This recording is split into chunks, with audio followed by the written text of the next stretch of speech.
Good morning, true crime friends. How y'all doing? Oh my goodness, that little amphibian is back in my throat. Get thee behind me, Jeremiah. Okay, so look, hang on. Everybody out in these true crime streets is talking about Sarah Boone and her terrible decision making. And we should be talking about Sarah Boone. But you know who I need to talk about? Mama Donna. That's right, Donna Adelson. Y'all. Both of her lawyers were thrown off the case yesterday by Judge Everett, and I was living for it. Oh, you know I love being up in these people's business. But anyway, first, you know what you need to do. Please like this video and subscribe to the channel. It helps other people find us. So look, let's get into Mama Donna. Now look, most of y'all are here every single day, and we sit down and we talk true crime and gossip and all that good stuff. But for those of us who are just joining the case, let me give you a brief overview. So look. Roll your mind back like 10 years ago or so. And this very nice professor, Dan Markel, married the very beautiful Wendy Adelson. He didn't know she was the devil. He's just like, look at my beautiful bride. Oh, she's nice. I'm Jewish. She's Jewish. We're going to have some Jewish babies. The Jewish part. Oh, Lord. Hang on. The Jewish part is very relevant, and I will explain that in a minute, right? So they get married. And they have a couple kids. And Wendy is like, look at our beautiful children. Oh, I'm sick of being married to you. Yeah, I wanted some Jewish kids and stuff. But, yeah, no, you're a little bit too Jewish for me. And so he was like, but what? I'm gonna put on my yarmulke and we're gonna pray and everything is gonna be good. She's like, yeah, I'm not that kind of Jewish. I'm like high holy days Jewish. I'm not like every day doing Jewish things Jewish. And he was like, oh, well, I don't know how this is gonna work. And she's like, right. Also, we live up here in Tallahassee, and I would much rather be in Miami where my mom and them are. And he was like, but my darling wife, we are here in Tallahassee where I am a professor, and I got you as a job as a professor at Florida State University too. And she's like, right. Or I could be in Miami close to my family. Now, is my family terrible? Yes, everyone knows they're absolutely terrible, but I would like to be close to them, please and thank you. And he was like, no. So she's like, okay, here's some divorce papers. And he's like, wait, what? I thought we were going to work on this. And she was like, no, let's get divorced. So they get divorced. Danny is not happy about it, but because he is a law professor, oh, he's going to fight her tooth and nail, because what he's not is an easy person to get along with. May he rest. So he's just like, I'm gonna use all my legally law stuff, everything I learned in law school and everything I teach. I'm gonna make this divorce very difficult. And Wendy and her mama were like, okay, this is what we're gonna do. Oh, they was plotting and scheming over email, over the phone. Every chance they got, they were plotting and scheming. In fact, they made it their entire personality to hate Danny Markel. Now listen, reportedly, there was a whole Dateline podcast about this called Over My Dead Body. Child, look it up because it goes into all kinds of details. It is a whole mess. Long story short story long, because you know how I do. I'm a little bit loquacious. Danny and Wendy were fighting back and forth over this divorce and child custody and where they were going to live. And so Donna, Wendy's mama, was like, girl, y'all have to put up with him. You know what we're going to do? He's super Jewish. We're going to threaten to convert the kids to Christianity. We are going to do all these terrible things. We might even put them in like Hitler Youth uniforms or something. Mama Donna was horrible. And Wendy was like, Mom, I totally agree with you, but I think it's probably bad karma or something to be this mean to my ex-husband. And Mama Donna was like, my mean knows no limits, so we could just keep being mean. Don't worry about it. I'm going to bring your very terrible brother Charlie in, and he's going to be mean with us. So the whole family made it their entire personality to hate Dan Markel.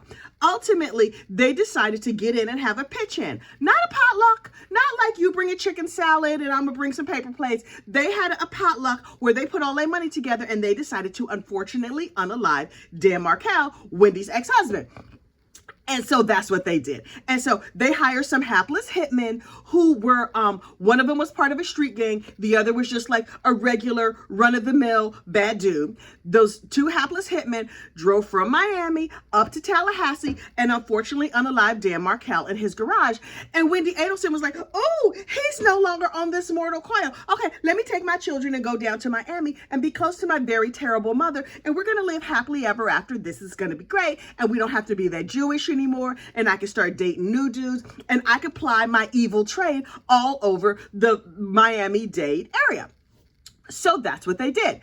And Dan Markel's family and his students and all of his friends were like, oh my goodness, whatever happened to Dan Markel? This case is terrible. And then it wound on for a whole bunch of years and nobody knew what happened. But then the hapless hitmen got caught and they went to trial and they went to prison forever, ever, ever, like life in prison, except for one of the hitmen was like, I'm gonna turn on these other dudes. He's like, I might be a Latin king, but I'm not stupid. So I'm gonna turn on the other hit people, and the other hit people are gonna have to go to jail forever, and I'm gonna get out in a couple of years.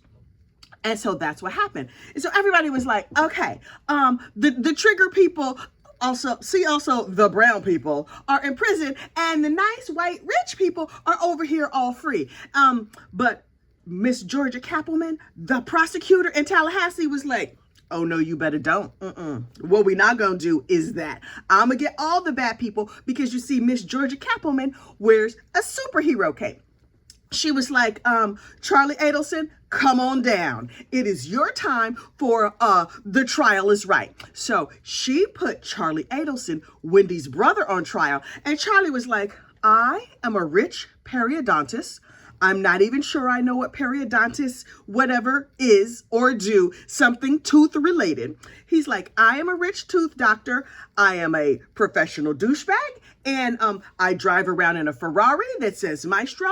And all the brown people are already in jail. And I am sure because I have lots of money and I'm charming and I enjoy the smell of narcotics. You know what I'm talking about. There's no way I'm ever going to go to jail. So he hires this lawyer, Daniel Rashbaum. See, I told you we was going to get back around to it. Charlie Adelson hires Daniel Rashbaum to be his attorney. And we're going to call Daniel Rashbaum Rashy because that's what everybody calls him. So Rashy and Charlie are like, don't worry, we have this all figured out. Rashy did a very nice creative writing project. And he was like, okay, all of that mountain of evidence they have that shows you are related to these hit people, we're just going to take this up and put it in a blender. And then that's going to be a writing prompt. And we are going to write a very creative writing story that explains exactly why you are related to all these unfortunate unalivers, but it's not really your fault. So Rashy wrote out a story that made absolutely no kind of damn sense. And anybody with a brain in their head would have been like, really? That's the defense you're going with? But Daniel Rashbaum and Charlie Adelson were like, we have paid a lot of money for this lawyer, so obviously we are going to go free. And the whole rest of the world, having seen the Dateline episode about it and having seen the special podcast called Over My Dead Body, I think it was called Tally Trap, something like that, because the thing took place in Tallahassee. The whole world was like, how long till Charlie Adelson goes to prison? Charlie Adelson was like, but Daniel Rashbaum is a creative writing genius. And so I'm sure I'm going to be free out here in these Miami streets being a douchebag to all the local women for many years to come. And so Georgia Kappelman was like, okay. In her slow Southern style. Oh, she got up there and she asked him questions and she was calm and she presented evidence and she got his behind convicted. Well, he got himself convicted by committing a bunch of crimes. And Charlie was like, what? Prison for life? Wait, now the Latin kings might be mad at me because part of Rashy's creative writing story was that a Latin king did this. Please also note, Daniel Rashbaum was not really good with pronunciation. And so instead of saying the street gang Latin kings, he referred to them as a Latin king.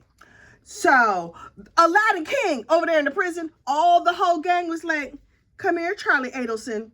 I'm going to show you a whole new world, shining, shimmering, splendid. And so he was just like, yikes.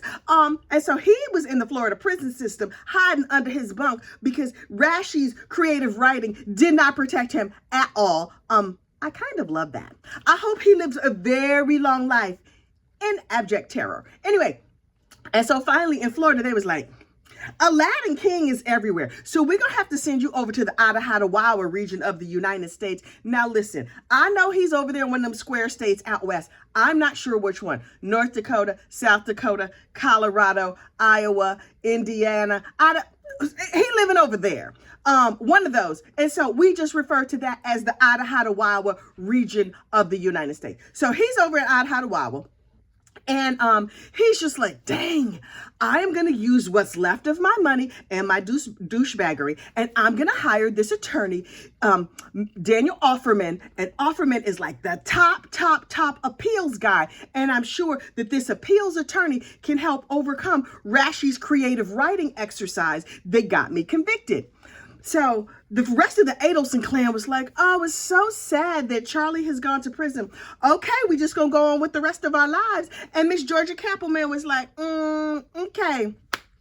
Donna Adelson, come on down. And Donna was like, wait, what?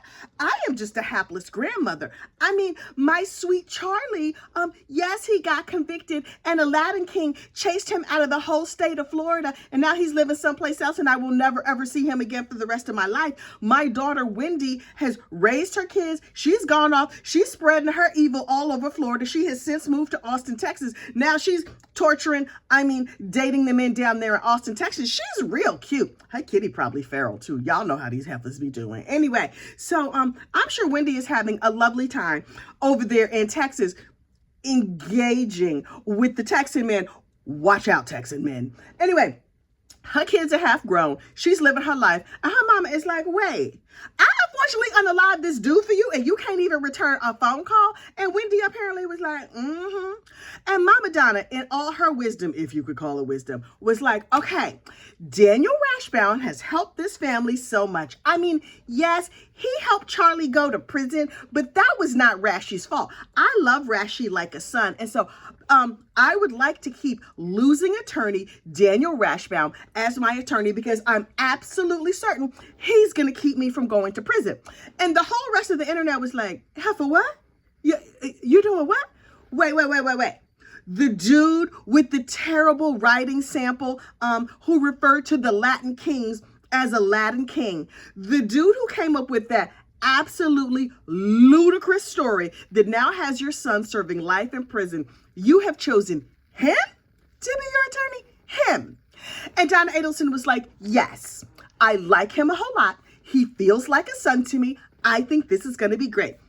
Rashi, here's millions of dollars. Please serve as my attorney, and I will just sit back and let you control everything related to this case while I micromanage you within an inch of your life. And Rashi was like, thank you, Mama Donna. You and I are like mother and son. Daniel Rashbaum, if Donna Adelson is like your mama, you need therapy, sir. You don't need to be practicing law. You need to just go lay on a therapist's couch and stay there for the next 3 to 5 years. But anyway, so Daniel Rashbaum was like all ready for trial. And he's like, is it a conflict because my convicted, gone to prison for the rest of his life client, I represented him and I know all his secrets and stuff. And now I'm representing his mama. Yes, it's an obvious conflict that even a blind man can see. But we are all just going to pretend like it's not a conflict.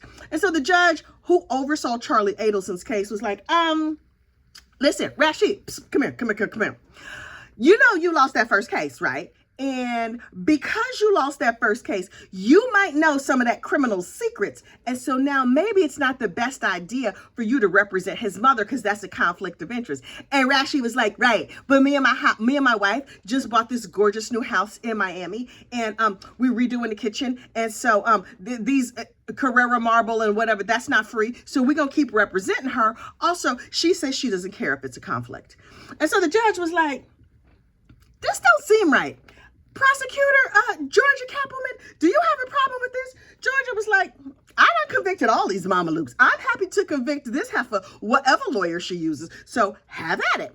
So they were like, Judge Everett was like, something in the milk ain't clean. Okay, maybe there's somebody else with some common damn sense on this case. Mama Donna, please stand up and let's talk to you in court. And she was like, yes. And he was like, Mama Donna, listen. Losing attorney Daniel Rashbaum would like to represent you in this case. And she was like, yes, he's like a son to me. I love him very much.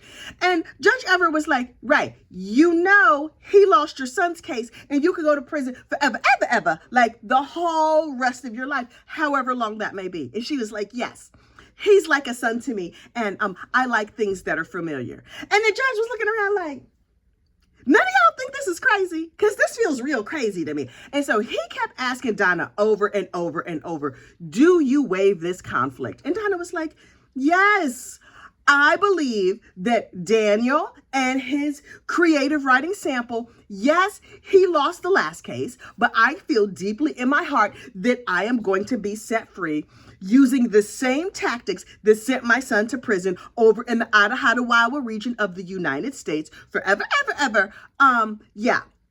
I'm using some of that Sarah Boone crazy logic, and I think magically I'm just gonna blink and I'm gonna be back home in Miami with my husband Harvey. P.S. Donna and Harvey were arrested at the airport trying to flee to Vietnam. Only Donna was arrested, and Harvey, his brain has gone a little bit soft. Has anybody seen Harvey since the arrest? Might Harvey still be circling the airport? Y'all, who got eyes on Harvey? His kids don't talk to him. One kid is in jail. One kid is in Texas. Who has eyes on Harvey? Now listen. Harvey is an older gentleman whose wife is not around, and he got a little cash. You know, them widows was like, hey, Harvey, how you doing? They circling the golf carts around him. I hope they corralled him right on back over to a condo or whatever, and they're helping him. You know what I mean? Anyway, helping themselves to like some daily manicures and his cash and his 401k, whatever. I'm just speculating. I don't have no facts here. Anyway, so Donna was like, I want this losing attorney. I want this losing attorney. Your Honor, I insist on having this losing attorney. Finally, they get ready for Donna's trial, and they fly Charlie in, and they fly all the other convicted criminals in. And Charlie was like, hey, hi, it's me. I'm back from Idaho, Iowa. And my attorney here, Mr. Offerman, he's going to appear in the court and let you know what I'm thinking. So Attorney Offerman shows up and was like, hey, Your Honor, how you doing? Yeah, no, because Rashi knows way too many of this criminal's secrets, and Charlie is real afraid that Rashi is going to spill some of them secrets and throw Charlie under the bus and help Mama Donna. So, no, Rashi can't stay on the case. And Rashi, instead of, you would think Daniel Rashbaum will be like, I've been with this family for years. I fought with them. We have a new kitchen. Have you seen our gorgeous new mansion in Miami? We're living high on the hog off these people's money. I mean, I really feel strongly that I should represent them. Donna was like, wait, I'm going to lose my emotional support attorney. And Rashi was like, really? I don't have to deal with this happen no more. Okay. Look sad. Think about like puppies and kitties and that Sheryl Crow song. Like, okay. He was like, Your Honor, I understand that I am a losing attorney and I don't even really do criminal defense, but I decided to do it in this case because new bathrooms and nice kitchen tiles and good schools for my kids. I mean, justice for the family. I would like to continue representing Mama Donna, even though she's a horrible person and she reminds me of my very own mother. I need to get to therapy right now. But my client, Charlie Adelson, the one that I sent to prison forever, ever, he said no. So sadly, I'm going to have to withdraw. He seemed a little too excited when he had to withdraw. He's like, I'm off the case. And because I already did a whole bunch of work, I get to keep the money. Oh my God. The outdoor kitchen. We're going to get the dishwasher. Oh, Donna's crying. Okay, Donna. Oh, poor little Tink Tink. Okay. And he was like soothing her or whatever and dreaming of the pizza oven he's going to put in his new outdoor kitchen based on the money that he paid her for representation. Because keep in mind, it was the eve of trial that Daniel Rashbaum withdrew, and Donna wasn't getting no refund. But other lawyers stepped up and they were like, you know what? Because we knew there was a potential conflict, these other two lawyers, Robert Morris and Adam Commissar, were there, and they were like, we have been helping and we are going to stay on the case. So while Daniel Rashbaum, the emotional support attorney, is just going to go to his house and have pizza in his outdoor kitchen and his pizza oven, Robert and Adam are going to stay here and comfort Donna as she weeps openly in court. Because, y'all, she was in the full ugly cry. She was like, you mean I can't keep him? I mean, yes, he's a loser, but I really, really like him. And he has a whole bunch of my money. Oh, my God. I don't have children anymore. I just had this emotional support attorney. And now he's over at his house offering people like chilled wine and pecorino in the outdoor kitchen. And I'm over here in prison eating zuzus and wham whams. And the other attorneys, Robert Morris and Adam, were just like, don't worry about it, evil lady. We are going to make this okay for you. We're going to throw out that creative writing sample that Rashi did. And we're maybe going to get you a plea deal. And she's like, I mean, I don't know. I can't even think about it. The evil in my mind had been so focused on Rashi. I don't know what I'm going to do with myself. And so the judge was like, okay, Attorney Kappelman, Prosecutor Kappelman, how do you feel about this? And she's like, Your Honor, I understand that it's fair that Rashi has withdrawn. I think he's a dirty sack. Your Honor, I don't have anything appropriate to say because I can't call him a Mickey Ficky right here in the court. I'm thinking of all the terrible things I could call him. I'm talking real bad about his mama in my head right now. But right here on the record, I'm going to say, I don't have anything appropriate to say, Your Honor, because I am Southern and my pinky is out and I say y'all and I speak softly while I kick these boys' behinds. So I'm going to sit down, Your Honor, and I'm not going to call him outside his name at all. Out loud. No, what I say in my head is between me and me. And what I say to my co-counsel back in the office, well, you're not going to want to record that because I'm going to call this boy everything but a child of God for being so stupid and having an outdoor kitchen while I'm over here just living in like a 2-bedroom condo because I'm just a public defender. Okay, Your Honor, I'm going to sit down. And the Judge Everett was like, I understand, Mrs. Kappelman. I think he's a lying sack of sugar too, but I have a lot of decorum, and so we're going to proceed with these other 2 lawyers who are clearly not conflicted, but I'm just going to double check the law. I'm just going to put one little eyeball. I'm just going to peek at the law to make sure everything is okay. And so everybody was like, okay, so we are going to adjourn and come back on a totally different day. And we will discuss when we can proceed with the trial with these 2 other Mamalukes, right?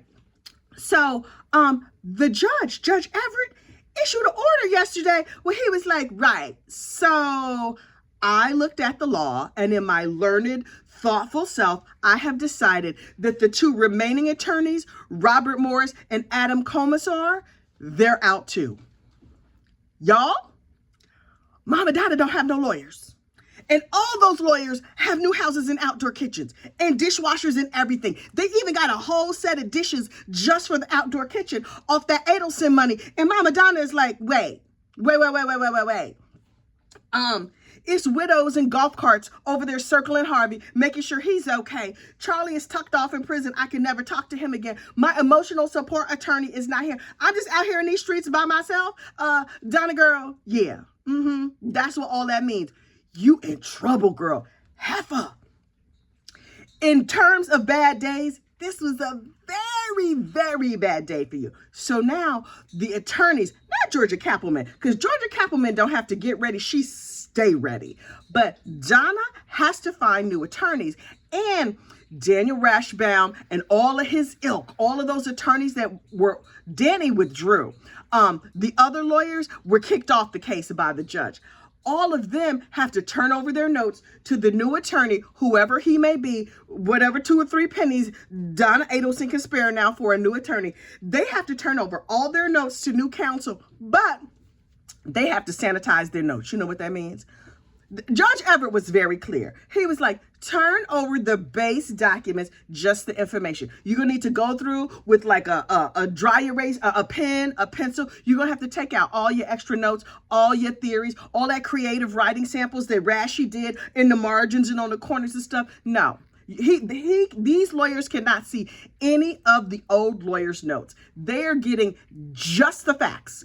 Nothing else. They have to start from scratch. They have to make up a new reason why this lady was or was not involved in this case. And Rashi is like, this pizza is delicious. Would anybody like another slice? Oh, what? The notes? Yeah, I'm going to have my paralegal send that over.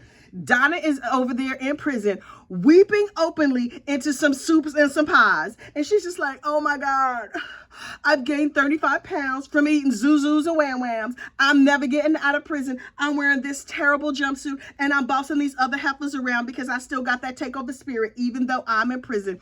And so now the case is delayed indefinitely. We don't know when they come back. Let me tell you something. I have an entire Adelson crime family playlist. Have I followed this family for years? Yes, I know a whole lot about them. I probably know more about this family than I know about my own family. I mean, not the people I gave birth to and live in the house with, but them other extended family, I know the Adelsons better. Anyway, So look, I'm going to link the Adelson Crime Family playlist in the description of this video. In the meantime, child, in the words of my Southern auntie, we're going to hide and watch. We're going to wait and see what happens. And I will be back with you soon. Bye.